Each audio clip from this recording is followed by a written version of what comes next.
spend 2+ decades in a highly competitive industry while still maintaining her youthful glow. Hit the high bell for your youthful glow. Although she started in promotion, she's burst through ceilings, sales, marketing, and even being on air. This go-getter earned Radio 1's, now Urban One's, first ever Employee of the Year award, in addition to countless other company awards. Now this is where it gets sticky, this stuff you just can't look up, okay? Right. This child prodigy was born for greatness, dawning on billboards before she could walk and being captured in the commercialized photo with one of the most iconic figures in the civil rights era.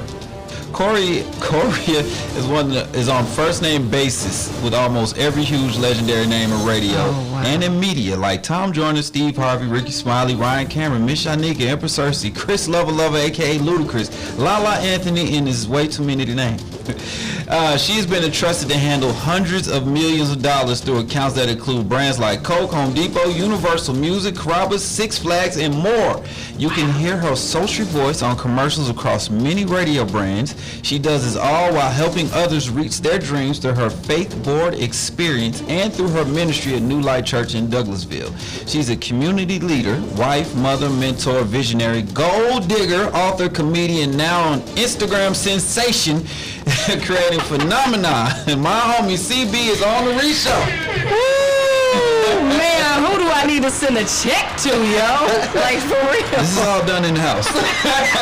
Our research team was on it.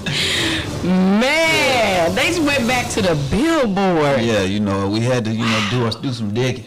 Yo, man, I was, as a kid, I was on a billboard with Jesse Jackson. I was the push baby. You push baby. I was the push baby. The official push baby. Not just in Tennessee, but the world. That's it, man. That's it. So that's what's up. If you look back on that thing, tell me the story behind that before we get into this interview. Because I remember you kind of telling me before. Yeah, so my mother was big into activism. You know what I mean? I mean, in the civil rights movement, actually, that whole thing that happened in Memphis with the sanitation workers right before, the untimely demise of Dr. Martin Luther King. My grandfather was a sanitation worker, so my mother continued on. She was very active in PUSH. If you guys don't know anything about the Rainbow PUSH Coalition, go and Google that.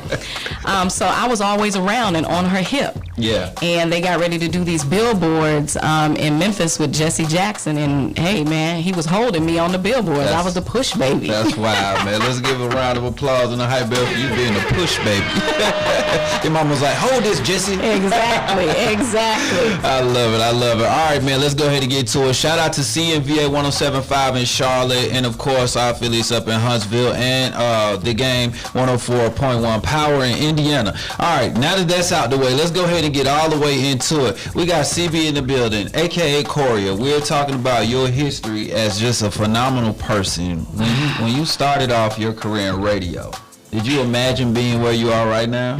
First of all, it was a mistake. Let's start there. I had no plans on being in radio. Like, seriously, my mother has a degree in music theory. Yes. My father plays like 12 instruments. He still probably teaches 40 students a month right now. Both my sisters can sing. I can't carry a tune in a bucket. See, that's me. You understand me? Yeah, that's me. I understand. I have a degree in forestry, Reece. So I studied trees. How did you study trees? Like, what made you want to study trees? Like, because I wasn't musically inclined. I wanted nothing to do with the music industry. So I went in the other direction, studied forestry at the University of Tennessee. Go Vols. Okay, volunteers. And y'all looking better this year, too. Yo, man, we got to, hey, all dogs had a day. We coming back. But yeah, studied forestry, came to Atlanta to get a master's degree in botany. Okay. And marketing. Yeah. And I was tired of eating ramen noodles every day. It was like, let me go get me a little temp job of some sort. Right. I was actually working for Delta, walked across the street to a temp agency, and they sent me to Radio 1 in August of 95. Wow. Drop a bomb. And you still with them today. And I never lose. She moved in, y'all.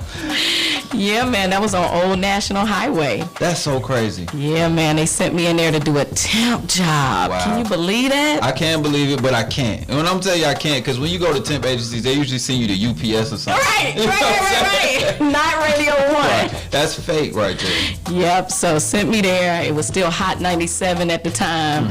There were a whole lot of milk crates sitting around for people to sit on at that time. Wow. Yep. Right on Old Net. That's crazy. Yeah, man. And walked in there, and by December of 95, I was on full time as a sales assistant. So I put out the mail. I emptied the trash. I worked on the weekends as a remote tech. I was the engineer at Club SO, occasionally setting up the live broadcast. Wow. I did what it took. And a year and a half into being a sales assistant, Ryan Cameron showed up that next year, but a year and a half after that, I was on my way out. I was like, okay, my time done. I think it's done here. We'll go back to these streets. I'm going to go back out to these streets. And I ended up in sales. Wow. And because of Mary Catherine Sneed, saw something in me. And man, totally changed the trajectory of my life. Wow.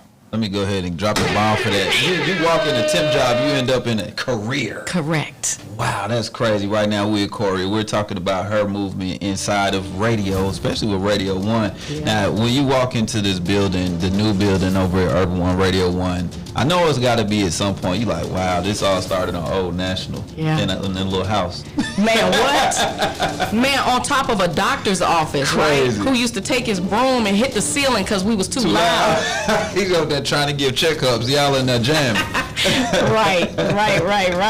Man, that's crazy. So, with your parents being musicians, and then you just so happen to transition into radio, did it start coming like, okay, this is my calling for music? Because you can't sing like you said. No. No, you was like, nah, you're not finna put this on me. Absolutely not. And it was so many times I was like, man, what am I doing? I spent 4 years studying trees, camping out, legitimately camping outside. out. You was really outside. Your senior year really is 85% in different forests. Oh, wow. Okay. All around the country. Okay. And I'm like, what am I doing? You know what I mean? But then 5 years passed, 10 years passed, 15 years, and they gave me that ink pen, and I was like, man, maybe I'm supposed to be here. Right, maybe, So it hadn't been a bad run, man. I have no complaints. I mean, who does that? Yeah. God's plans are not our plans. So, I have to start saying to myself, self, you did all right. Yeah. You're doing all right. You're doing better than all right. Yeah, You're doing better. You're the first person that gave me any type of radio merch. What? When I was up there interning, because that back office when it was Rashid and it was in there, and I was interning, and I came up there and I was doing something. You was like, who are you? And I said, I was like, I'm Reece, I'm interning. You was like, okay, you're doing a good job. You can have this t-shirt. Oh my goodness! Wow. They gave me a t-shirt. I was cleaning that area like nobody's business. I think I was doing a prize closet or something. Hey man, do everything with excellence, no matter what it is. I'm trying to tell you that, because I used to come one time a week. I used to wear a suit. And you was like, why you got this suit on? That's all right, man. Like, dress where you're going. Somebody That's right. told me that. Yeah. Absolutely. Not where you at, where you want to go. Yeah. That's good I stuff. think you gave me a cup that day. Just kidding. Right now we're with Corey, aka CB, as the industry kind of knows you as. You go between both names, and you've been doing this thing. What was one of the moments where you walked into a station or a station event and you were like, wow, this is really happening, and you are a part of it? Oh, wow. I know you have a lot of those moments, though. It's so many moments. I gotta say, when we flipped the switch from 97 to 107. Okay. I actually just posted this picture not too long ago. I thought it was Ryan Cameron's hand. They had to correct me and say it was Akini Jeffries' hand. Okay. But to be there for that, knowing that, we started out as the first 24-hour hip-hop station as hot 97.5. And y'all, when we flipped that switch and we went to 107.9, it was like, a breath, just like, man, this is really, we doing this. Like, we've grown.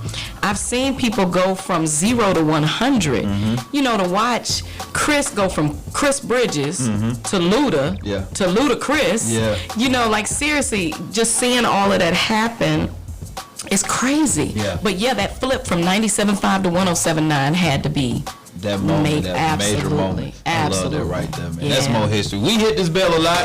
It's not to be rude. It's just to give you your props for being part of historic moments. You know what I mean? Yeah, so man. we're going to keep hitting this hype bell for you, Miss Lady. Right, man. There we go. Look, no problem with that. Then you got folks like Lala coming through and Ryan and all these different people. Yeah. Wow. Yeah, Luda, he showed up. This was on Old National Highway. Mm-hmm. He showed up for his interview and to fill out his application. He didn't have an ink pen.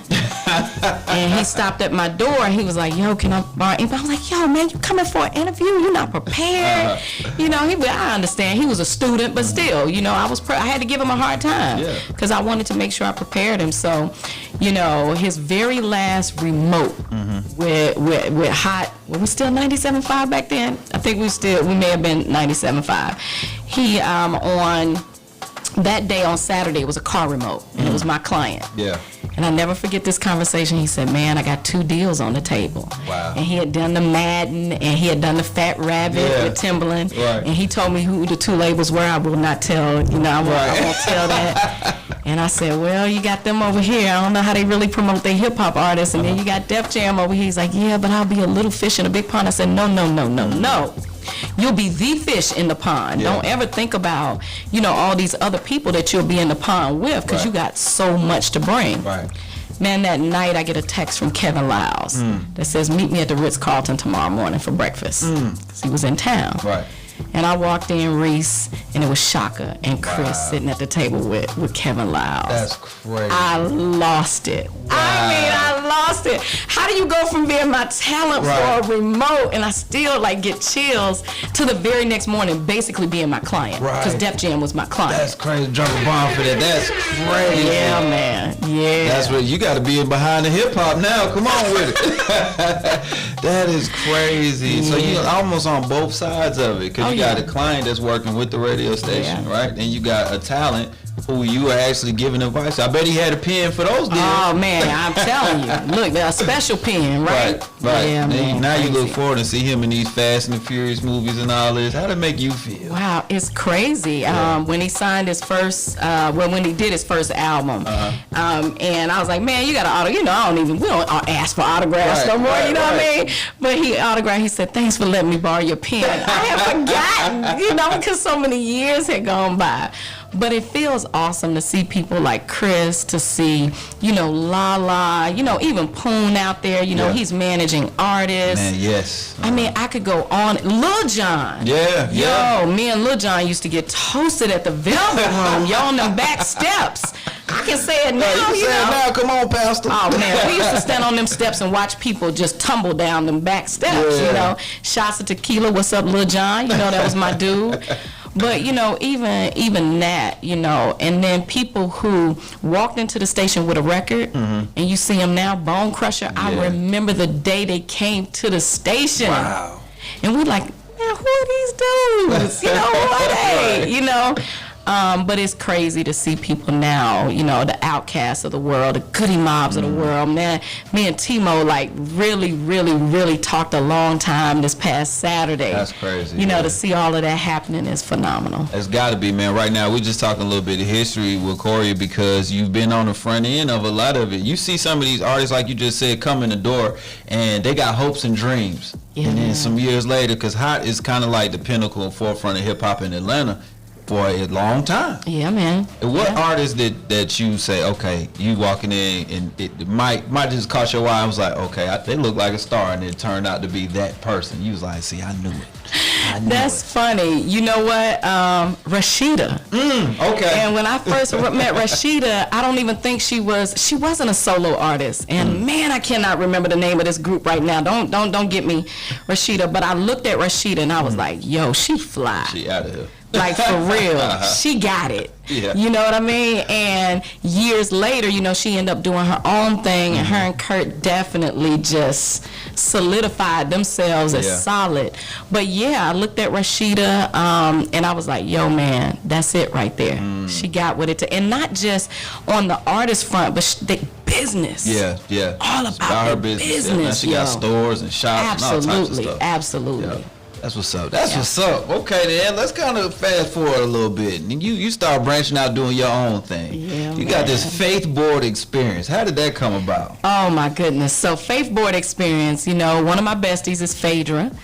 So, Phaedra called all of our kind of like our girl group together and was like, let's take this girls trip. And let's do these vision boards. I'm like, oh, damn. I don't want to do no vision boards. Right. I don't want to do no arts and crafts projects. Right. While we're on vacation. I want to put my toes in the sand. Right. So we're on this, vacation, and we do these vision boards. I reluctantly do it. But honestly, Reece, at the end of the night, we put all these boards on the table, and we stood around them and we prayed over them. Wow. Like, yo, man, this is really, really, really what we believe you want us to do, Lord. And stuff started jumping off. Yeah. I'm looking around like, yo, what's really going on? And, shortly after that, then I got the vision for faith. I was like, this is not a vision board, it's a faith board. Because we literally said, hey, we have faith that everything on here is going to happen. And we made sure that we checked each other on being realistic about what it was. Like accountability partners. Absolutely. And it was like, check. I'm like, what's going on? So, I had this idea for Faith Board originally, and I started putting together this event to have at my house the next year. Okay. And I called it the, Faith Board Experience. Right. I didn't, at the time, I didn't know what I was doing, but I invited these people to my house, and again, stuff started jumping off. Yeah. And I'm just writing down the principles based on what we did and what, was being given to me at the time. And now, man, 8 years later. Wow. 8 years later, and it has turned into sold out events. This past year, of course, was, virtual, but before that, the 2 events before sold out. Yeah. But get a bigger venue, sold out. Yeah. Double the size of the venue, sold out. Yeah. And now, it's gone into, I wrote a book, and now I have a group that meets monthly, that I coach, and I'm like, me, man? Yeah, you. We will not just breeze past some of these things. You got celebrity friends, y'all come together, you putting these vision boards together, they become faith boards, and now you're helping people achieve their dreams just by able to lay this thing out and see. Right. And I owe so much to Phaedra. I don't just throw her name around at all, because that's my girl, that's my bestie, that's my homie. Yeah. Even when I wanted to put this thing down and say, I don't think I'm gonna do this anymore, Reece. Her and I, coincidentally, we're on another trip together for her birthday. We were in Arizona. And you know how when you're on, road trips with your bestie, we literally laying in the bed, lights off at night. It's 2 o'clock in the morning. We talking, can't see each other. Right. She's like, what's the next step for Faith Board? I'm like, man, I don't think I'm going to do it no more. Yo, she got up, turned the light on, like, what? About to cuss you out. Like, what? She done went into attorney mode on you. Yo, man. And, we start talking our way through it, like, seriously. And the next thing I know, I went back home, I regrouped, I planned, and again, sold out. Sheesh, drop another hype bell. You want to stop, but God won't let you. And Phaedra neither. Right. So you write a book behind this. Yeah. So all of these principles, I have been putting these principles into place over the years that I was teaching people how to, achieve their goals and make sure that they don't die. And I did a video not too long ago. I was like, can you imagine the number of dreams that get buried every day because people won't step out on their potential? Yeah. So I started putting all these principles in place that I had been teaching people over the years, and God was like, put it in a book. I'm like, man, I can't write no book. Like, first of all, when? Right. You know what I mean? And then I was like, how? And then I forgot I knew AJ Joyner. You know what I mean? I don't know if you're familiar with AJ. Absolutely. Everybody is. Yeah, yeah.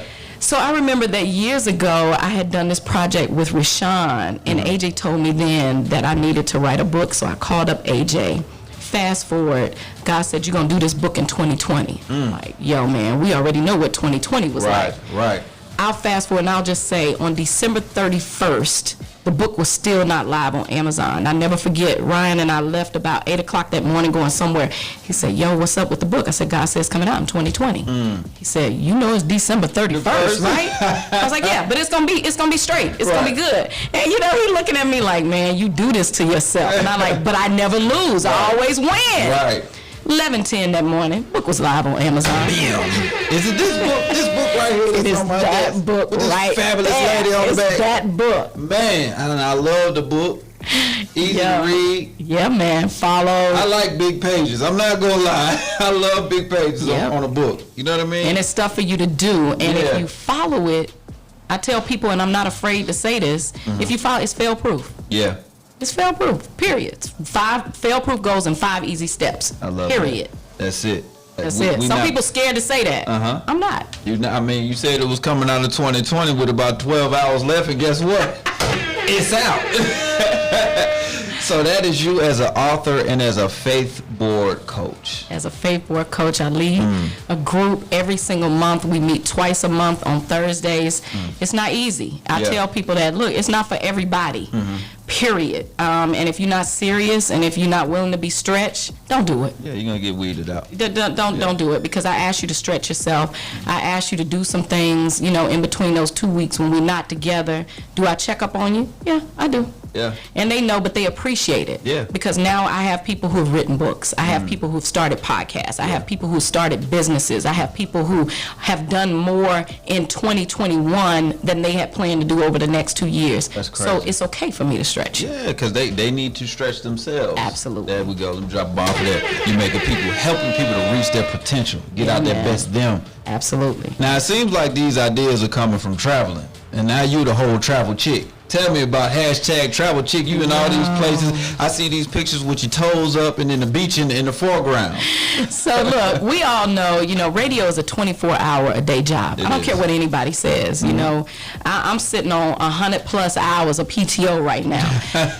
And the way that I stay sane is to travel. And I've been doing that for 20+ years. It really started out 20-something years ago when Diddy and my man Chris Latimer used to do the Cancun All-Star Fiesta. Chris was my client, and every year, he would always employ me, on the side to go with them to Cancun and do that.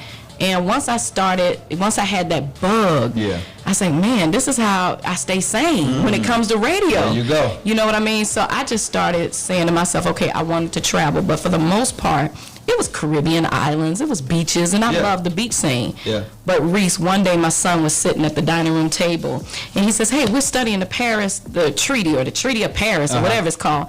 We should go to Paris. And he just talking. And you like, Right. And his dad was like, boy, you don't know nothing about Paris. So I said, you know what? Why not? Why not? So that summer I started working. I started putting it together. I said, let's quiz him and see what he knows. Right. And, man, we went to Paris. That's crazy. And then we went to London. And then I went to Barcelona. Wow. And then, it was one thing after another. Which one of those cities that stood out the most to you? I gotta say Barcelona. I loved Barcelona. Okay. It was different. I don't want to offend anybody, but Paris was a little uptight. Yeah, I understand. London was a little sterile. Barcelona was loose, man. They was cool. You out there at the Magic Fountain at night when they light it up and everybody dancing together. They're doing all the people. Right. It was just a different scene, and it was nice. Would I move there? No, but there are very few places I would go back to. And there are only a few places I've been more than once. St. Thomas is one, and the Bahamas is another. But I don't know. I leave Sunday to go to Ghana. And I've been told that Ghana is like Atlanta. You go and you don't want to leave. That's what my dad said. He's been there. He's been to Ghana and Gambia, Burkina Faso. So he went to those places. He said when he got off the plane, something happened. And he got up and was walking. And he said his friend that was with him was like, do you know what you just did? He was like, what you mean? He's like, you kissed the ground when you got off the plane. He was like, he didn't even realize it. Oh my God. That's crazy. Awesome. I'm so excited. The Bridge Zone, who puts together a lot of trips for people, they're definitely taking care of me. And I'm going over there to plan. This is like legwork for me, because I also have a vision, or was given a vision, to take 8 to 10 boys between the ages of 14 and 18 to Africa. Wow. I can't let my son go to all these European countries and these beaches and let him get out of school. He not go to Africa. It can't happen. I would feel like I failed him as a parent if I didn't do that. I love that. So this is also some legwork for that trip. That's what's up. I wish I was 14. I want to go. I want to go bad. I love that, man. We're talking right now with Corey Reec Show Live, and we're talking about her endeavors. I mean, you talking about faith boards, the traveling. You turned away to actually. I feel like I've traveled when I go on your page. You know what I'm saying? What made you want to share this with the world? You know what? I just started thinking to myself that so many people get locked into, and I know I said this before, they get locked into what they can't do instead of focusing on what they can. Right. Mm-hmm. You know, and we should not let our dreams die. We should not let our potential die. We should not let our visions and our goals die with us. Mm-hmm. And I understand that I'm blessed beyond measure to be able to take some of these trips. Yeah. But hey, man, if you can't go to Africa, you go to Little Rock, Arkansas if you got to. Yep. You know what I mean? Get out your neighborhood. Kids don't remember things, they remember experiences. Absolutely. And it goes the same way with us. And I just started saying, let me just share a little bit about what inspires me with other people. You may not do, you may not be able to do exactly what I do, but do something. I like that. Let me drop the bomb for that. Just gave us a quotable for the day. Do something. Do something. I'm not mad at that. Now, you've been doing something on this Instagram. Yo, man. On the internet. Man. You've been going crazy on Mark Zuckerberg's Instagram. On his internet. Tell me about your jump into this content creation. Like, at what point you say, you know what, I'm going to do it like this, because all your posts are amazing. Oh, wow. Mm-hmm. Wow. So, you know, I knew that when I wrote this book, when I did this book, I knew that I didn't want to put it down. You see so many people write a book and they excited for a little bit, and then you don't hear much else about it. Mm-hmm. But I said, this book ties to everything I do. You know, the Gold Digger Group, Faith Board Experience, Pray, Plan, Execute, which is the book. All of those things fit together. But how can I make sure that it stays connected to what I'm doing and I let more and more people know about it? Gotcha. So, you know, I reached out to a young lady I know, shout out to Martia Anderson down there in Dallas, and I said, I need some help. You know, at the time, I mean, I had a few hundred followers. I wasn't serious about Instagram. Hey, I'm excited. I'm sitting at 2158 this morning. Let's talk about it. Let's get to 22 today. Hello. And I said, I got to do it. I got busy. It was super uncomfortable. Super. But we get comfortable in uncomfortable situations. It was uncomfortable that I only had a few hundred, but it was also uncomfortable that I needed to step out there and do more. And she was like, yo, you got to show up. You got to do videos. You got to do this. You got to do that. And I'm like, what? And, you know, I started out just doing a few videos, a few pictures, and then I got into reels, you know, and I started seeing the numbers climb. I'm like, this might be all right, you know? You can see it moving, absolutely, working you can for you. see it. But hey, man, you got to get out your comfort zone. If you want some things to change, you got to change some things. Okay, then. There go another quotable. If you want to change things to change, you got to change some things. I'm not mad at that at all. But make sure you guys follow her at Just Corey online right now on Instagram and check out some of this wonderful footage. Now, we run into the show where we ask you some quick questions, okay? Oh, boy. And these are some questions that I want to know that our audience wants to know. So here we go. Number one, you just posted about all the birthday bashes you've been to with these jerseys. What was the funnest birthday bash for you? The best birthday bash for me. Now, this last one was phenomenal, but the best one was the first one that Chris performed at as an artist. Got you. Okay. Everybody was a fan. I'm going to have to pick on Kanye because Kanye was the headliner. And he was, well, Kanye really wasn't the headliner, but we made him the headliner. Chris closed the show out, so Kanye was before Chris, and he was going over his time. Yo, man, we had an attitude. Like, yo, I don't know what you got to do to get off stage, but we're not cutting Chris short. Period. You know, and I remember being on the sidelines with Kathy and Travia and Shaka and everybody else, and we cut Kanye. Just drop a bomb for cutting Kanye to let Chris do his thing. Yo, man, because he come from home. He from absolutely. That was our. He was like our baby. You know, and Chris with the car on stage, the pyrotech. Yo, man, we was all like horse dizzy done. You know, when Chris did Fat Rabbit that year, it was crazy. So I would have to say that's my best one. That's what's up. I can feel the smile. Absolutely. Was that at Lakewood? That was at Lakewood. Is that your favorite venue just based on the history of it, or what's your favorite venue venue for birthday bash? Lakewood was by far my favorite venue until this last birthday bash. Yo, Center Park is dope. That I thing love looked it. like Summer Jam. Yeah, I'm not man. gonna lie to you. I hope we never leave Center Park. It was awesome. It definitely opened up a whole new world. Being at Lakewood, seeing people jump the wall in the back to get in was something to see. But this past birthday bash, for sure, you know, definitely some other kind of vibe on it. Yeah, I love that right there, man. I was up watching on social media because I was in Charlotte. I was like, man, this looks crazy. Yeah. I was just happy to see all my homies. You know what I Yeah, mean? man. Number 2, advice. If you can give a young talent just getting into media, just getting into like this form of it, podcasting or radio, if you can give them one piece of advice, what would it be?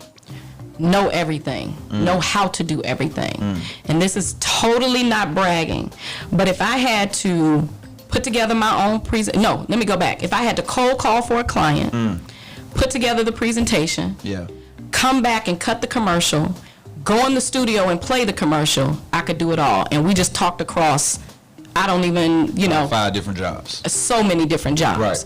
And again, I don't say that to brag, I just say that to at least know. Not because you would have to do it, but so that you can appreciate what everybody does. Absolutely. Yo, man, you have to appreciate what a sales assistant does. You have to appreciate the person in production. You have to appreciate that person that's sitting in the studio doing, 4, 5, 6 different things.